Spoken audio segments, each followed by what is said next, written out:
Well, hello and welcome to Sunday Morning Coffee with Dr. Childress.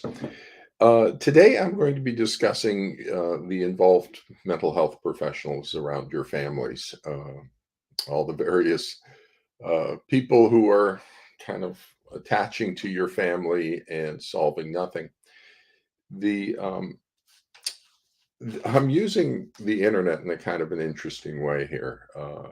I'm not providing you with like information about um, the topic area. I'm giving you informational, but I'm also providing you with process kind of information about what to do in given the situation you're in. The situation changes, once we get you competent mental health professionals in the family courts, all becomes different. But right now, parents in the family courts don't have any competent mental health professionals around you. And in fact, they're pretty bad mental health professionals. And in fact, they're participating in the child abuse mental health professionals. So that's pretty bad. And I want to begin with a clear understanding that the patient should never, ever, ever have to explain the pathology to the doctor. Unfortunately, in the current state of professional practice, that's the case. The forensic psychologists and the licensing board's failure to enforce ethical standards have just driven the quality of mental health services in the family courts to the bottom. They are the worst imaginable. Again, I would say the mental health people are participating in the child psychological abuse, particularly the individual therapists. They're failing in their duty to protect obligations. That's like malpractice range kind of failure of professional obligations. And they're just ignorant, incompetent, unethical, and lazy. And what happened was in the 1980s, professional psychology tried an experiment, a new approach to service delivery that doesn't diagnose or treat pathology. And it's been an absolute complete failure. And that's what's driven everything down to the bottom in professional standards of practice. And it's just, excuse me, it's just a nightmare over here. So until um, we professional psychology kind of deals with our own problems relative to this and begins to provide professionally competent services for the courts and for these families, you're kind of in a stuck place of having to educate your mental health professionals and navigate this as best you can. Now, in terms of getting competence, you're going to have to go out to clinical psychology and recruit them back to the family courts, but they're not going to want to come, clinical psychologists like me, because we do diagnosis and treatment. And it's too dangerous in the family courts. It's dangerous from the pathology. It's dangerous from minors counsel in the courts. It's not minors, from opposing counsel in the courts. It's dangerous from the forensic psychologists who are on the license boards, and they'll sanction clinical psychologists just because we're here. And so, and clinical psychologists have not been in the family courts for 40 years. And so they don't know the pathology in the family courts. They know delusional thought disorders. They know factitious disorder. Some do. They know attachment pathology, but none of them know how that fits into the narcissistic borderline pathology in the family courts. They can figure it out pretty quick, and I've told them, and I'm the conduit for their return. But right now, they're not competent in the family court pathology. So you really have nobody, either in clinical or forensic psychology, who is competent with the pathology. And that's because you've been neglected by professional psychology. They tried this experiment, it's been an absolute failure. Now everything's going to like crash and burn in the family courts, I suspect, where the family courts are going to have no professional services, competent professional services from psychology. Ultimately, the APA needs to get over here and figure this out, help figure this out, but it's going to be a mess for a while. But what do you do? You've got a family and you're in the middle of a custody fight and post-divorce. What do you do with all these individual therapists and family therapists, reunification therapists? There's no such thing, and all of these people around you. So that's what I'm going to talk about today, kind of orienting you up to what you can do, and but a little bit of education to start with about professional psychology and healthcare and doctors and stuff, and then we'll step into what you can do about the current situation. So, starting with, um, in all of healthcare, diagnosis guides treatment, and the treatment for cancer is different than the treatment for diabetes. I'm surprised I have to explain that to people, but I guess I do. The diagnosis guides treatment. Treatment for cancer is different. So we need to get a diagnosis. Are we treating cancer or diabetes? The differential diagnosis is child abuse by one parent or the other. So is it are we treating child abuse by the targeted parent, in which case we diagnose it and develop a treatment plan for that? Or are we treating psychological child abuse by the allied pathological parent, in which case we diagnose that and develop a treatment for that? But they're two different treatments. And so we kind of need what the diagnosis is, one way or the other. And it's always going to be a child abuse diagnosis when you have severe attachment pathology. Either it's authentic and it's true, and then we have child abuse by the targeted parent, or it's a false allegation of child abuse and we got psychological child abuse by the allied parent. So as soon as we get up to severe attachment pathology and concerns about child abuse, we're going to be returning a child abuse diagnosis. And so that's where, like, that should be happening all the time. If you don't have a child abuse diagnosis coming out of the family courts here, then you're misdiagnosing child abuse because that's the only cause of this level of pathology. But that's a fundamental issue. Now, one of the features, because of the misleading and ignorance of forensic psychologists, is everybody thinks this is a custody issue. No, it's not. It's a treatment issue. It's a pathology issue. Custody is easy peasy. That's like you either roughly 50-50, or you give one parent every other weekend and the other parent's school week, or you go for a vacation schedule, distance schedule of primary school year to one parent and then the vacation time to the other kind of thing. But there's really only like three patterns of custody. And courts can make those decisions based on geographic issues or issues that the court considers. They can do that just fine. The problem is we have this pathology. The child's rejecting a parent, and that raises concerns. Is that an abusive parent, or is the other parent abusive, one way or the other? And so we need a diagnosis on that. And that's what the court requires or would benefit from, is a diagnosis out of the doctors about whether or not which parent is abusing the child, and what to do about it.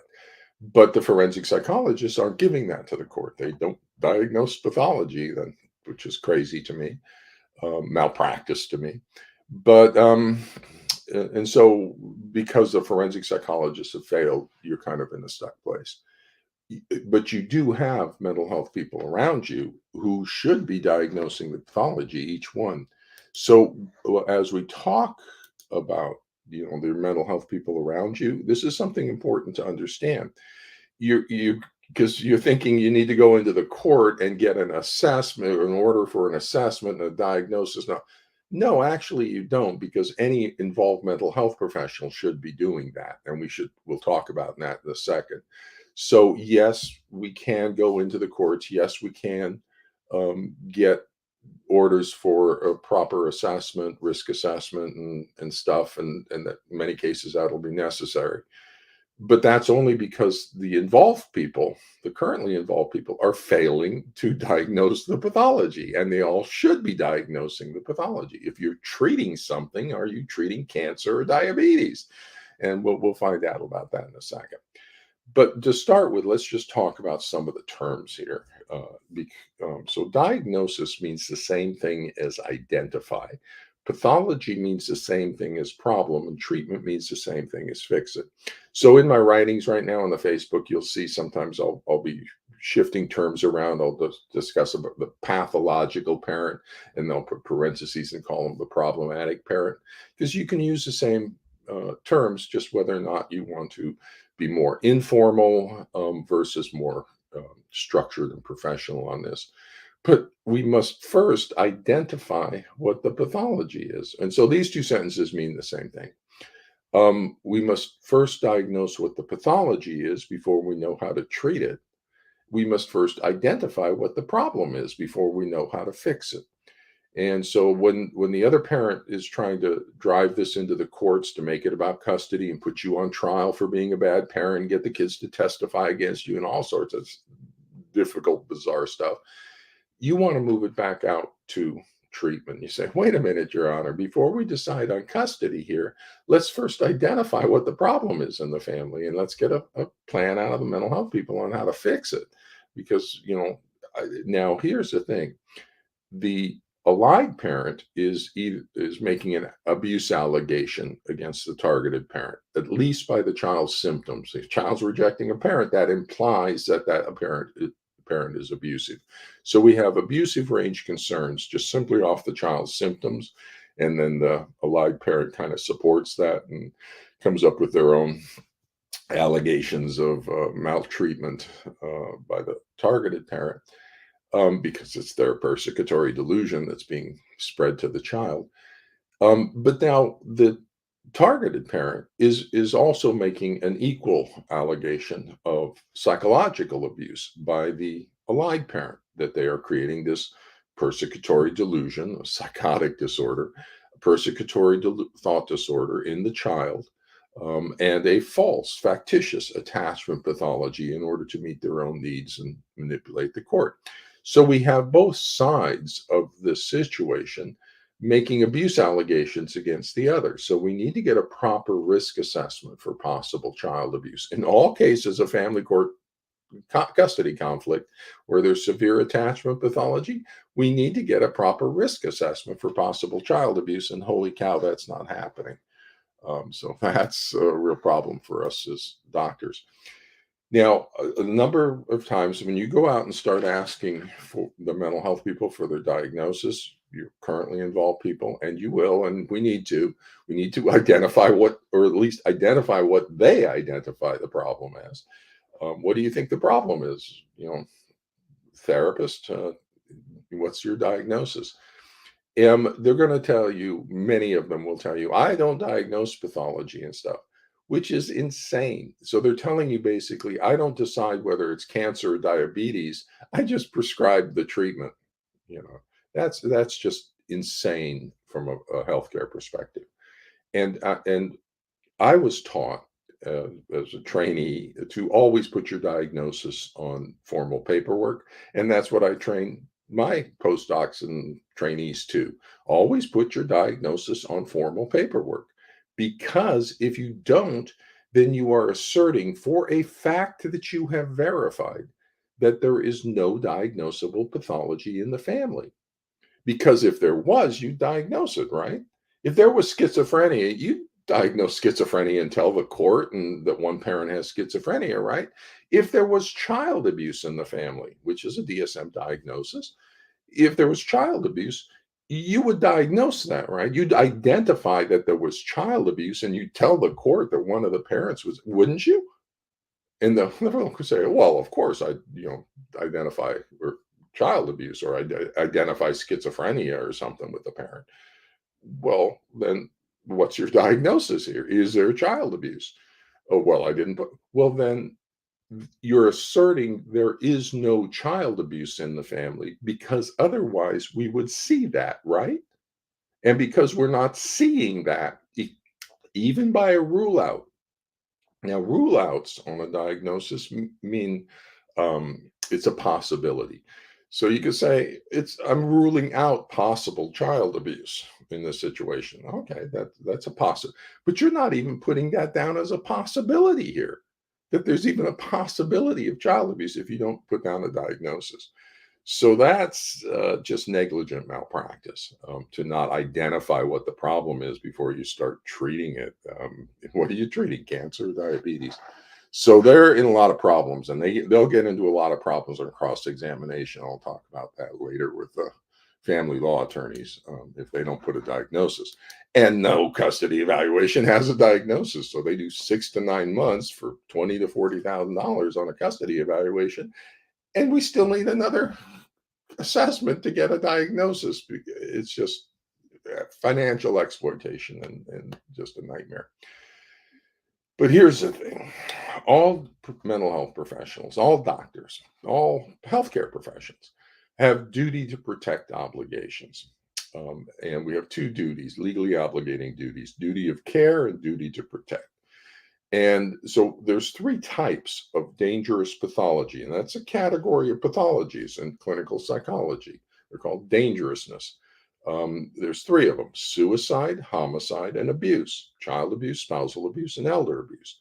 And whenever a mental health professional encounters one of these abuse diagnoses or one of these dangerous pathologies, we are required to do a proper risk assessment or make sure that one gets conducted. So you just think like with suicide.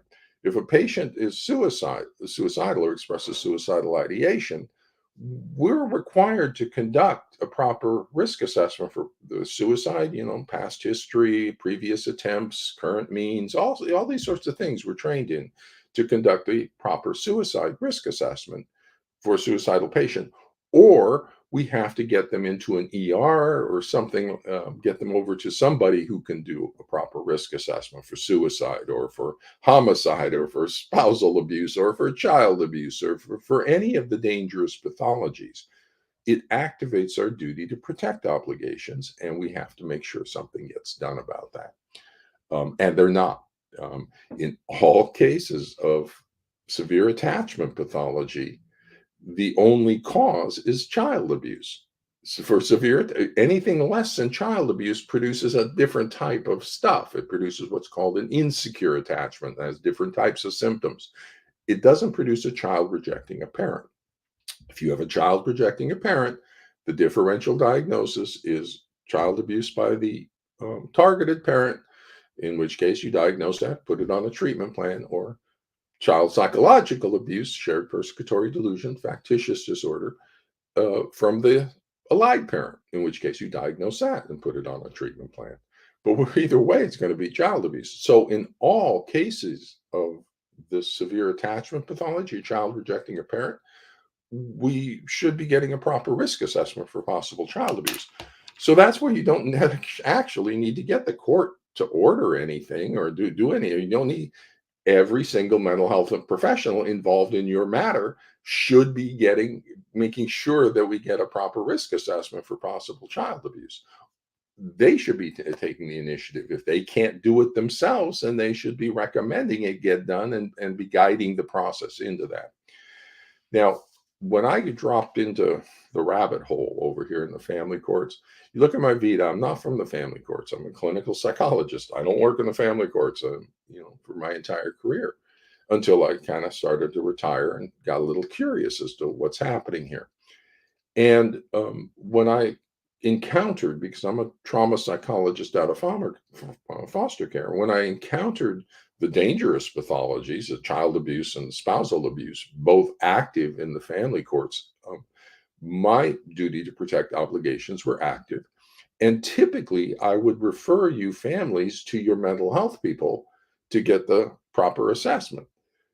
Unfortunately, I can't do that because the mental health people around you are ignorant, incompetent, and colluding, participating in the child abuse.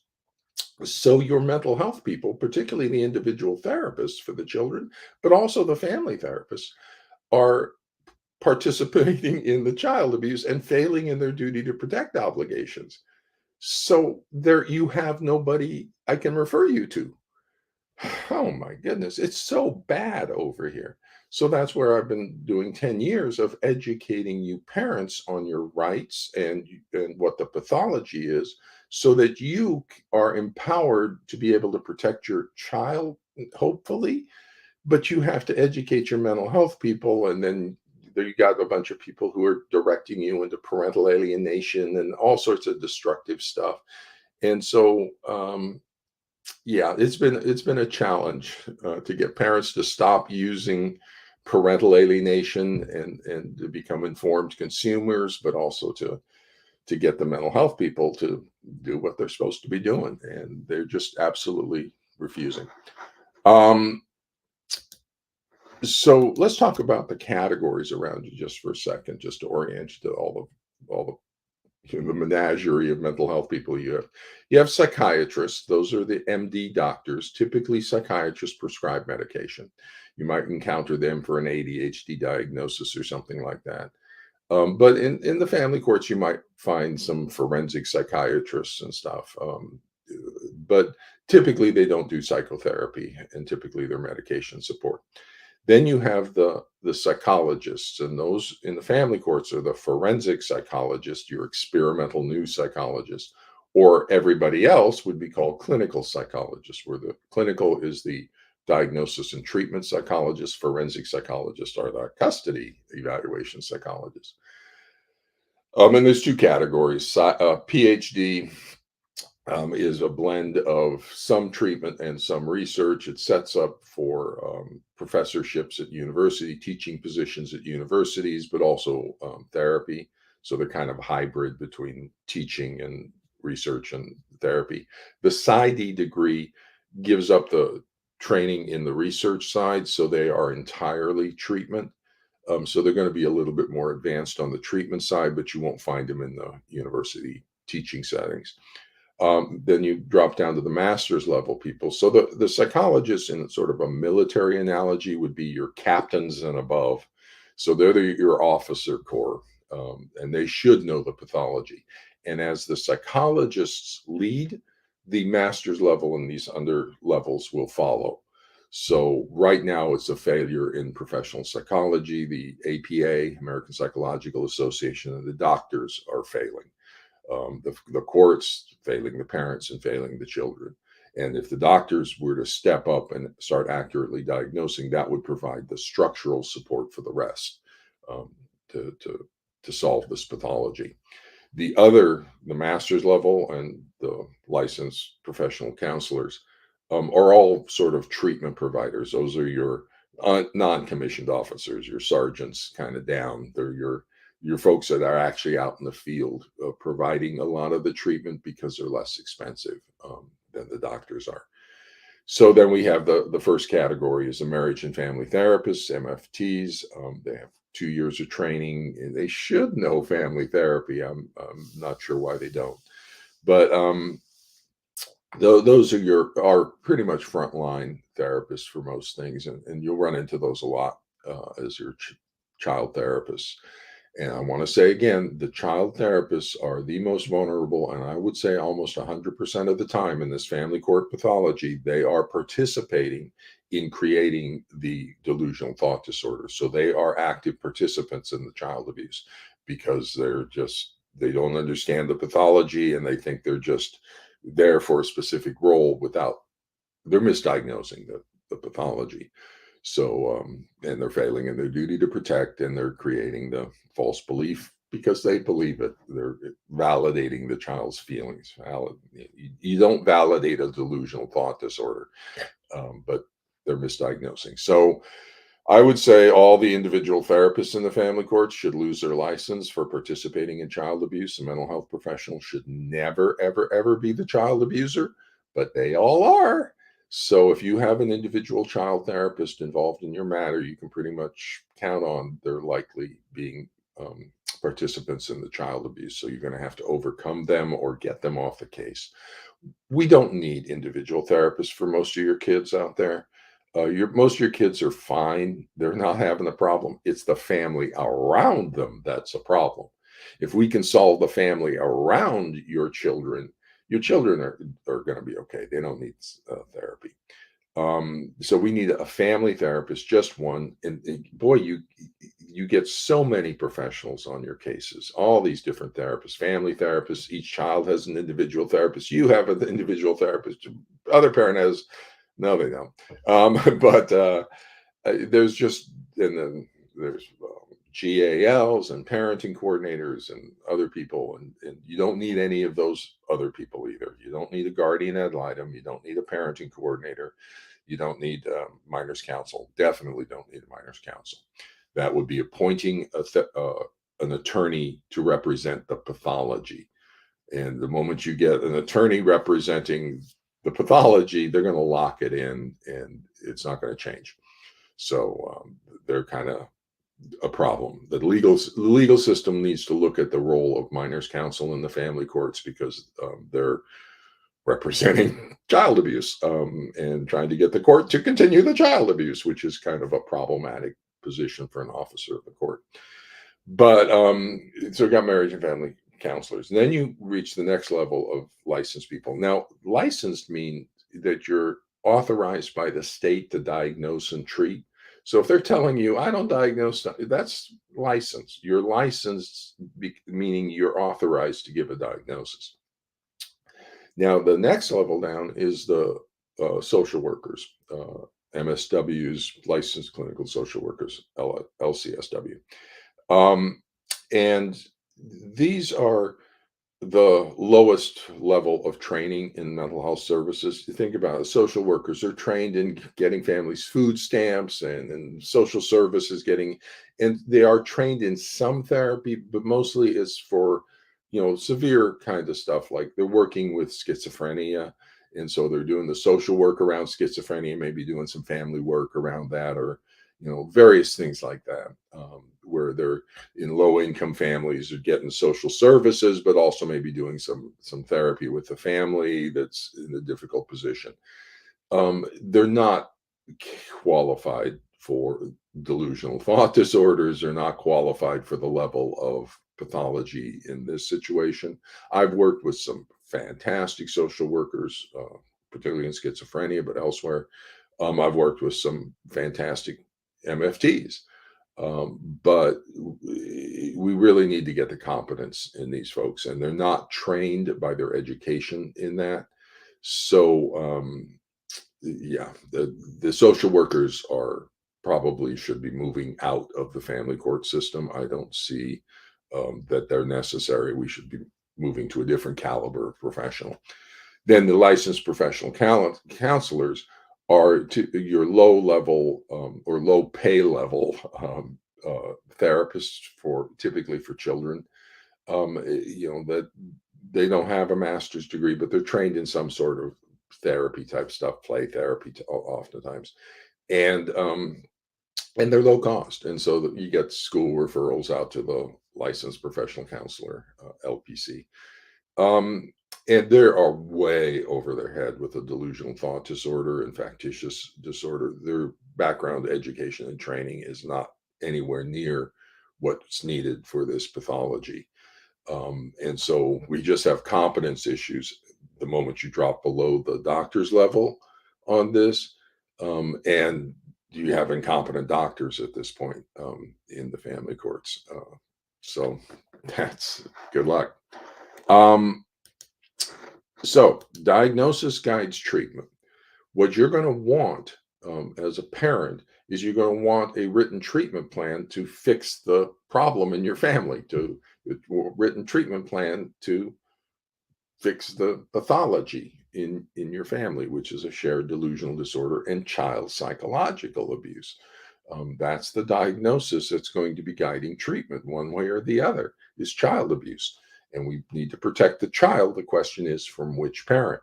So you're gonna want to get a written treatment plan. And that's absolutely dead on common. In clinical psychology, you will not get one in forensic psychology. None of these reunification therapists, there's no such thing, will give you one. Individual therapists are not likely to give you, in the family courts, are not likely to give you a treatment plan. They will outside for ADHD or autism or eating disorder. Absolutely, the individual therapists will give you the diagnosis and treatment plan because they're clinical psychologist people, not forensic. The forensic people are the worst ever. So, just to orient you to what a treatment plan should have, it should have goals and they should be specified in measurable terms because you're going to be measuring them with your outcome measure. So, you should have a set of goals. There should be an interventions identified for each goal, should have specified interventions. There should be estimated timeframes for accomplishing those goals or for benchmarks along the path to reaching those goals.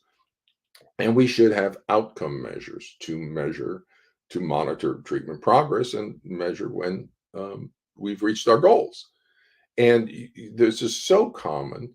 You can Google it, and I would suggest you do. Google mental health treatment plans, read the top two returns, whatever they are, because I'm confident they're going to explain this to you, because that's how common it is. Or WikiHow. You can go to WikiHow and Google mental health treatment plans, and it'll come up with like a whole list of 13 things that should be on a written treatment plan. And notice that when you Google this, it includes a signature. So if you're not like signing off on the diagnosis and treatment plan, then that's a problem, because everywhere else in healthcare, that's standard of practice, and you're just like getting nothing. And the problem is they will refuse. Your current crop of mental health professionals won't give you a treatment plan because they don't have one, and they won't tell you the diagnosis because they've misdiagnosed it. And so they'll put up all sorts of barriers to you getting the information that you need. Um, so this is from this white paper, "Improving Diagnosis in Healthcare," by the American Academy of Sciences or something. You can Google it, "Improving Diagnosis in Healthcare," and this paper will show up. And one of the way that they talk about diagnosis here, I think, is useful to orient to it. Is we start with a working diagnosis, and then somebody comes in. If I have a postdoc or pre-doc intern we expect them to return their initial diagnosis after the first 90-minute interview. So they do a 90-minute intake with a family, and they give us their diagnosis. Um, so after 90 minutes, we should have a diagnosis. Now, there might be provisional because we still need some more information, or there might be a couple of rule outs because we're not quite sure which direction it goes after that 90-minute intake session. But we should have our diagnosis in place, and where we're going with stuff. And then we have about 6 weeks, typically, is considered standard practice, where we can formalize in our diagnosis. And during that 6-week period, we have our working diagnosis. And it may be either a list of possible diagnoses, which is differential diagnosis. It could be schizophrenia, or it could be bipolar disorder with psychotic features, or it could be child abuse by the targeted parent, or it could be child abuse by the allied parent. And so we have a list of differential diagnoses here. It could be a possible delusional disorder. It could be, emotional abuse by the targeted parent. It could be a number of different things we put on the list of differential diagnoses. Or it could be a single diagnosis. If a person comes in, it's pretty clear they have schizophrenia. They're hallucinating and delusional and bizarre behavior. And so our working diagnosis is schizophrenia off the first intake. And then we confirm that within the next 6 weeks. Typically, clinicians will consider more than one diagnostic hypothesis or possibility as an explanation of the patient's symptoms. Yes, we do. That's differential diagnosis. We put everything on the table, and then we systematically collect information in our clinical interviews to rule some in and some out. And so we're active in our clinical interviews, not like the forensic psychologist. Forensic psychologists sit back and let you talk. That's bizarre. No, clinical psychologists, we have all these diagnoses that are in the back of our minds, possibilities, and we're asking you specific information to rule some in and some out. It could be autism, or we're talking about high functioning autism, or possibly low functioning ADHD. Well, what are the symptoms that would differentiate between the two? And then we go find out about those symptoms. Diagnosis is a pattern match of the symptoms to the diagnostic criteria. Just like the court applies statutes, the law to the evidence, we do the same thing as doctors. We get our evidence, which is the symptoms, and then we apply the diagnostic criteria to the symptoms. If there's a pattern match of symptoms to diagnose, then that's your diagnosis, whether you like it or not. So if you're pattern matching to schizophrenia, That's your diagnosis, schizophrenia. And you say, I don't have schizophrenia. No, there's really, this bizarre stuff going on. The devil's talking to me. No, you do have schizophrenia because you're pattern matched to the diagnostic criteria. A lot of these ignorant, incompetent mental health people are claiming the diagnosis is PTSD, post traumatic stress disorder, that the targeted parents somehow traumatized the child and that the child continues to have these post traumatic fears and stuff. Criterion A for a PTSD diagnosis is exposure to actual or threatened death, serious injury, or sexual violence. That's the first criteria. It defines what a trauma is that produces post traumatic symptoms. It has to do neurologically and thing.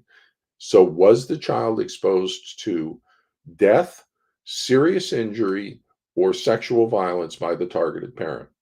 If the answer is no, then there is no PTSD diagnosis. It doesn't pattern match to the PTSD diagnosis, so they've misdiagnosed the pathology. So if you run into a PTSD explanation for your child's symptoms and your child hasn't been exposed to death, serious injury, or sexual violence by you, then that's a misdiagnosis right off the top. And they didn't bother to check the diagnostic criteria, the DSM. They were just making stuff up from their own fantasies and illusions. So we start with the working diagnosis.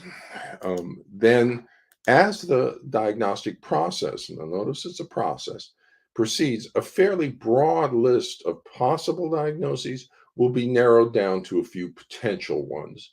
And then that process is referred to as diagnostic modification or refinement. And then we go into diagnostic verification and we ask a few questions and about the possibilities, and that will help us identify what's there. We can also do something called response to intervention that will be brought up in a second. But there's a process by which we it's like 20 questions. That's the way I teach students. I've taught classes and diagnoses and stuff. And the way I teach students is like 20 questions. You start, is it a mammal? Is it a fish? Oh, it's a fish. Is it a freshwater fish or saltwater fish? And we keep asking the questions and narrowing down all the possibilities until we get, is it a salmon? Yay. Okay. So the next feature about diagnosis is the response to intervention. That sometimes we can be a little unclear, about the diagnosis. The typical example is with schizophrenia, with depression, versus bipolar disorder with psychotic features. In one case, schizophrenia, that's a psychotic disorder, and there's mixed depression in that, we would treat with an antipsychotic medication. In the other case, bipolar disorder, that's a mood disorder, but it's got psychotic features. We would treat with a mood stabilizer. But both of them have psychotic features and mood, depression. So which is it? Psychiatrists can sometimes get in difficult question about that. And that's where a lot of times the psychiatrists will do what's called a response to intervention. They'll take their best guess. They'll say, I think it's schizophrenia here. They'll treat with the antipsychotic medication. If it works, then yay, that was the correct diagnosis. If it doesn't work, if the pathology does not respond to the treatment, then it's like it's a misdiagnosis, and you go over to the other possibility. There's only two possible explanations for a failed treatment, for the pathology not responding to treatment. Either one, it's a misdiagnosis and you're treating cancer with insulin, or two, you're not competent in the delivery of the intervention for that diagnosis. Because if you accurately diagnose the pathology and you're competent in the delivery of the intervention for that pathology, then you're going to fix the pathology. It's going to be fixed. And so if you're not fixing it, if you're not seeing changes in the pathology, then you look either at your diagnosis or your competence. And a lot of times you look at the diagnosis, you've misdiagnosed the pathology, or there's something else going on that's called a barrier to treatment, that also needs to be identified, also needs to be diagnosed. So, in addition, the provision of treatment can also inform and refine the working diagnosis, which is indicated by the feedback loop from treatment into the information gathering step of the diagnostic process. So, this gives you your best chance with the current mental health professionals to begin shaping their initial diagnosis or ideas, identification of what they thought the problem was, but as they get more experience with the child and with the pathological parent, you can begin to help them bring that treatment related information to update their diagnosis. And so that's probably the best way to work with them, is to get them to kind of update their diagnosis based on the additional information. And you providing them with like maybe these quotes to help them train them in how to do diagnosis. That's insane that the patient is helping the doctor develop the ability to diagnose pathology. And so, hey, look, you got differential diagnoses and you can use treatment. And insane that doctors don't know how to do this. But this also illustrates the needs for clinicians to diagnose health problems that may arise in treatment. So that's your best approach for the current treatment providers, if you can get that, is to get them to update their diagnosis. The issue is child abuse, and we need that diagnosis out of the mental health professionals to be able to act with the clarity to protect the child. No treatment's going to work as long as I'm sending the kid home to be beaten with electrical cords or to be sexually abused by the stepdad.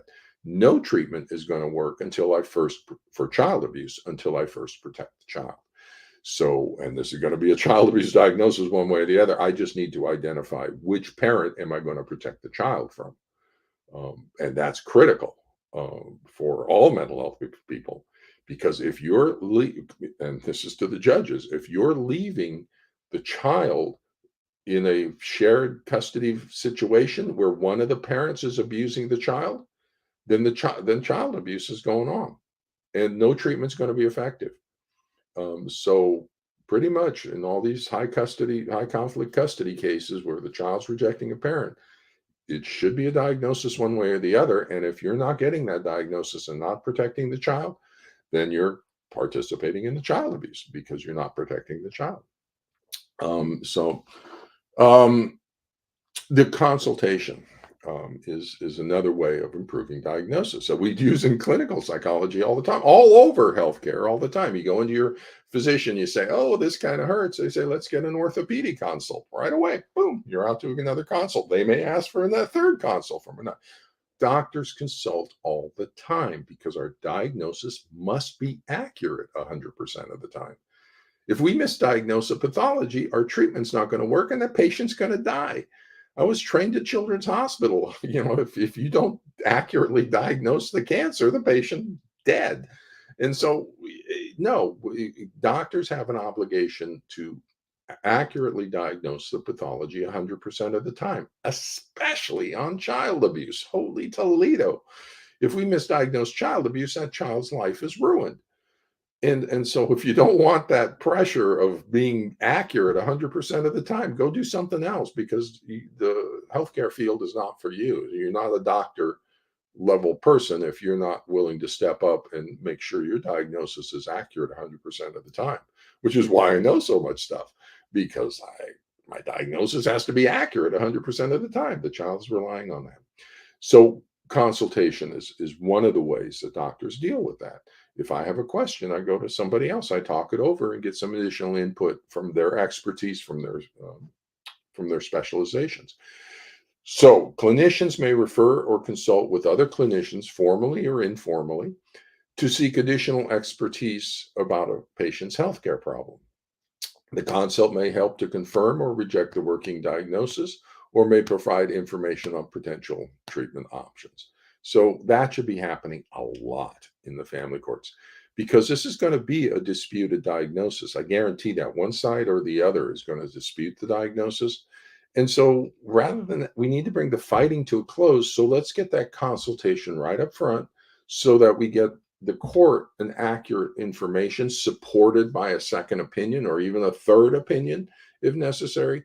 whatever we need to do to make sure we get an accurate diagnosis that the court can rely on, because we're looking at child abuse and the court may likely need to take a child protection response. And so we need to ensure that we're giving the court accurate information, because if we misdiagnose it, the child's going to go to the abusive parent and we will have destroyed that child's life. So, yeah, consultation is a good thing all the time, everywhere. And this is my professional website, my consulting website. It's got old trees on it right now. That it has this background, this tree background, my consulting website. And Dr. C.A. Childress Consulting. And particularly, you'll want to notice the mental health professionals page. There's a mental health consultation page. Patients should never have to explain the pathology to the doctor. So what I'm doing on the mental health page is I'm giving the doctors the explanation of the pathology. So you can just refer them to Dr. Childress's mental health page, and I will explain the pathology to them. They may not listen, they may not like me, they may disagree with me a lot of stuff, but I will take responsibility. Doctors should be explaining pathology to the doctors, not the patients. But you do, so I've given you also additional resources for you to do that, for you to explain the pathology to the doctors. For example, there's a handout over on the attorney resource section about this description of the pathology. So you can give that to various people and say this, the Dr. Childress explains the pathology in this handout, or in my book Foundations, various other booklets.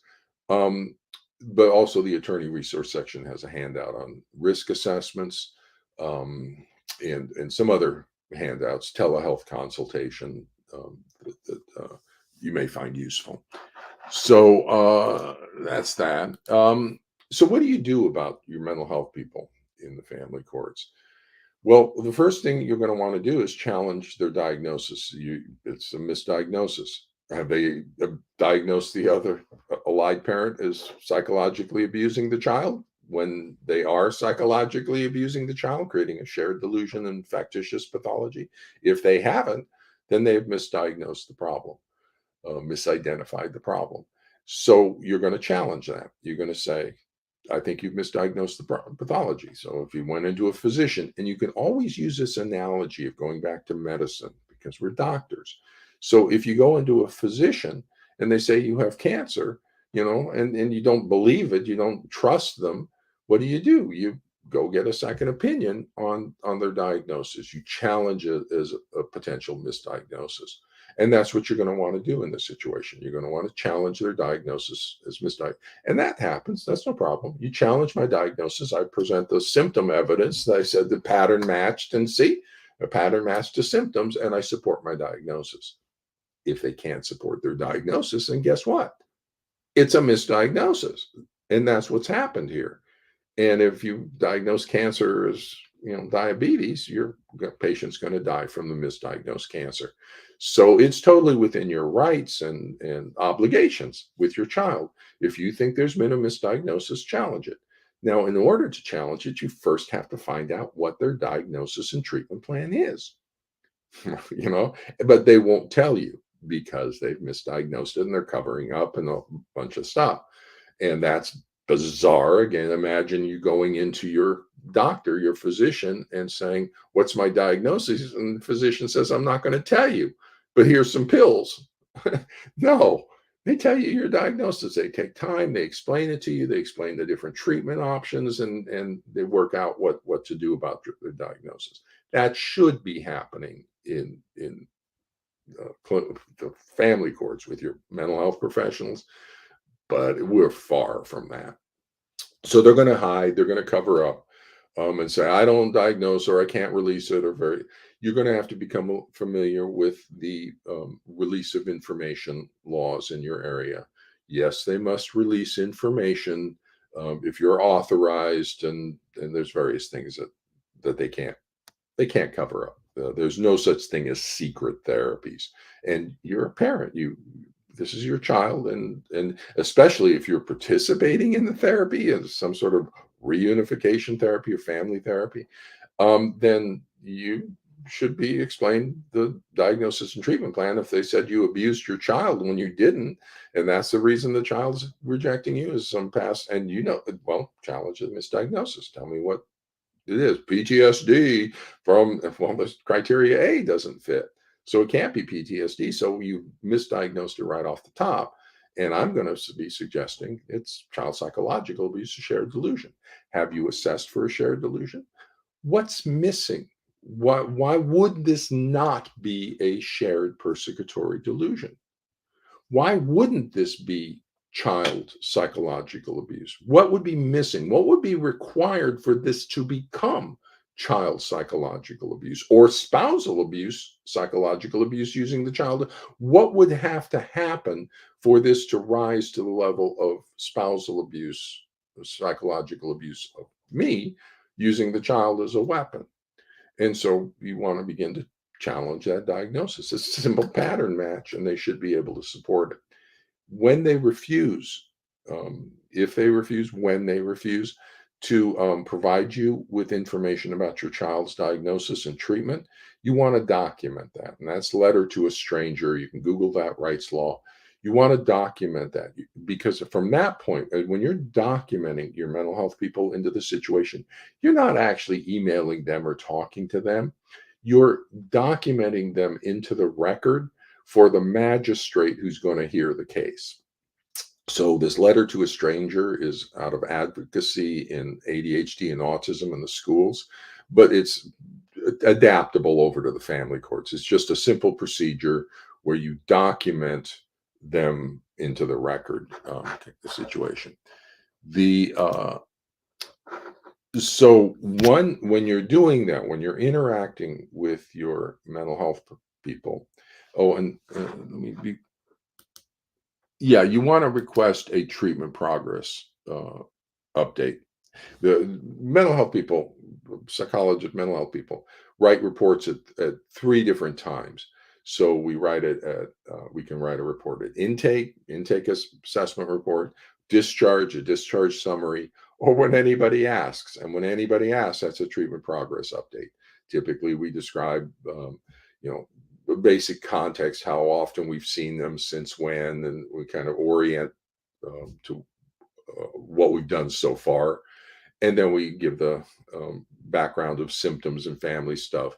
Then we typically, hopefully, provide our diagnosis for the situation, and our treatment plan, and how that treatment plan is going. Is it progressing? Is it not progressing? That sort of thing. And so that we do that all the time. So you request that because if you want to get a documentation on their diagnosis and treatment plan. Now, when you do that, though, you will, in your caliber of mental health people out there, you will potentially introduce what's called a narcissistic injury because you will be exposing their inadequacy. They didn't do that. They don't know what they're doing. And when you start questioning them, you're going to be exposing that they don't know what they're doing. And they're going to get very scared about possible sanctions and difficult situations, and they're going to retaliate against you. That's a very strong possibility with your caliber of mental health people. Now, that should never, ever, ever, ever happen, that the mental health professional retaliates against a parent who's seeking information about their diagnosis. But that'll happen in the family courts. I have reports from parents, and I've seen the retaliation. So that's why I recommend that you be kind. When you're asserting stuff, as we assert, like I am right now, we're in a background state of angry. This is power assertion and voice. It's not angry, but it's power assertion and voice. And so it's coming off of that emotional channel. And what you want to do instead is smile. You want to get over into the happy channel because that's your social bonding channel. And you can say the same thing. So why doesn't this meet criteria for possible child abuse? Notice I'm keeping a little happy smile on, and it changes my voice, and I'm not so assertive. Because if we assert, you're going to get pushback and people are going to retaliate and stuff.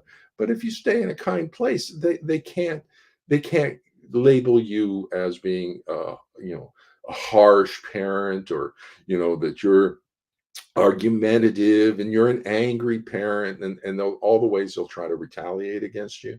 But if you stay kind, then you don't give them that ammunition. And then be careful. Don't assume that your mental health people that are currently in the family courts and around you are safe. Don't assume that they are knowledgeable, until they show that they are knowledgeable, until they show that they are can be trusted and being competent. So be careful out there. Then going back to the where we started, diagnosis guides treatment. And the differential diagnosis for severe attachment pathology, a child rejecting a parent surrounding divorce, is child abuse by one parent or the other. That's the only thing that causes a child to reject a parent. That's severe attachment pathology. The only question is which parent. And that's what we need an accurate diagnosis on. So, because this is a factitious, a false attachment pathology, that's an interesting type category. It's not like autism. Autism's the child with autism isn't trying to hide or fake that they have autism. The child with an eating disorder, is 90 pounds or something, 80 pounds. They're not faking the eating disorder. In this pathology, though, it is a false. And so the mental health people can be misled, easily manipulated by the Machiavellian manipulation of the dark parent. And so it's easy for the mental health people who are not competent and not aware to be misled. But if you can begin to introduce that concept that this is a false, factitious attachment pathology being imposed on the child, and that it's a persecutory delusion, it's a persecutory thought disorder. And give them the definition of persecutory thought disorder from American Psychiatric Association. Say, why does not this not meet that criteria? That the person or someone to whom the person is close, the child, is being malevolently treated in some way. They're not. I'm the normal range. They're not being malevolently treated in some way, but they believe they are. Why wouldn't that not meet the criteria for persecutory delusion? It does. So they're just misdiagnosing it.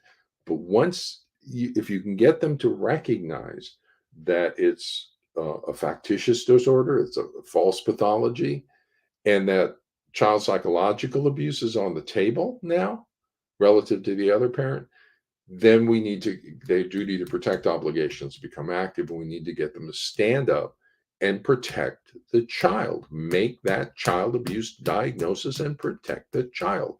Inform the court that there's child abuse there. Put it in your report, your treatment progress report, so that the court and the healthy targeted parent can take the necessary steps to protect the child and restore normal and healthy functioning to the family. Because if we're treating cancer with insulin, the patient is going to die from the misdiagnosed cancer. Diagnosis guides treatment. We need an accurate diagnosis, and the accurate diagnosis is child abuse, one parent or the other. The only question is which parent. So we need to get that proper risk assessment. We need to orient the mental health people to their obligations and responsibilities.